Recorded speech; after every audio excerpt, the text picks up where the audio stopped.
Idliri bëhet mësues.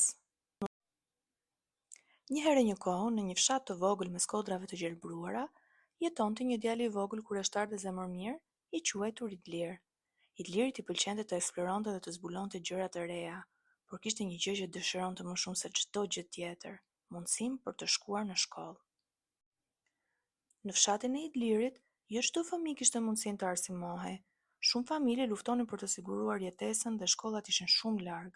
Kjo e trishtonte Idlirin sepse besonte se çdo fëmijë meritonte të drejtën për të mësuar dhe për të rritur në dije.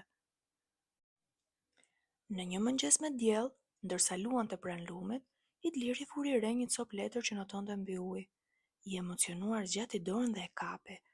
Për habin e tij ishte një fletush që lajmëronte ardhmjen për vizitë të një mësuese të re në fshat të quajtur Zonja Afërdita. Zemra e Idlirit rrahu nga emocioni dhe sytë ju shkëlqyen nga shpresa. Ai e dinte se ky ishte shansi i tij për të përjetuar më në fund gëzimin e të mësuarit.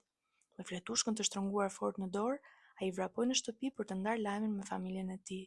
Prindrit e tij, megjithëse të shqetësuar për burimet e tyre të kufizuara, pan shkëndim në sytë e Idlirit dhe e dinin se duhet të bënin gjithçka për të mbështetur ëndrrën e tij për shkollim. Ata mblodhën fshatarët dhe së bashku vendosën të ndërtonin vetë një klasë të vogël, duke përdorur duart e tyre dhe çfarëdo lloj materiali që mund të gjenin.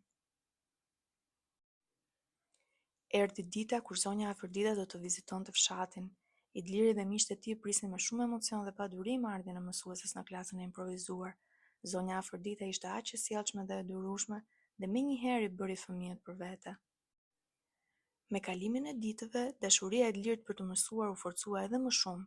Fal mësuesve Afërditës, ai zbuloi mrekullitë e leximit, magjinë e numrave dhe gëzimin e krijimtarisë.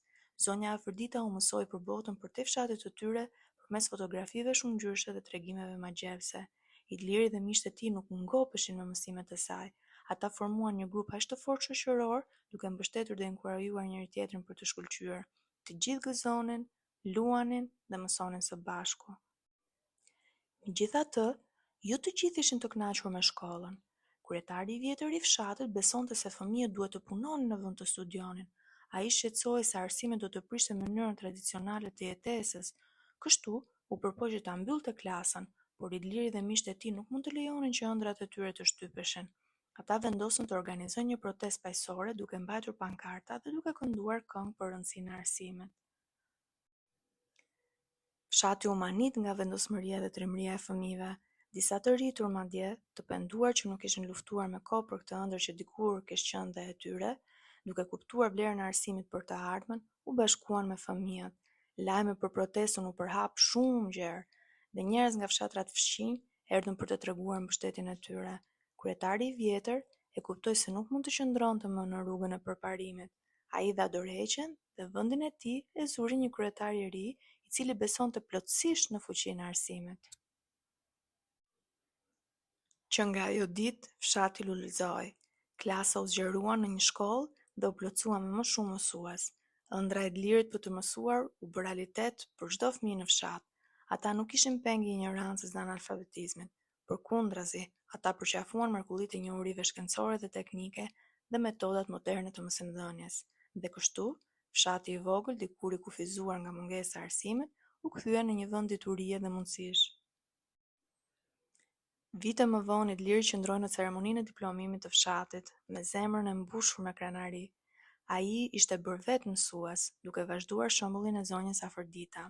Duke parë fytyrat e nxënësve përpara tij, Idliri e dinte se arsimi ishte çelësi për një të ardhme më të ndritshme, dhe me akses në arsim, gjithçka ishte e mundur.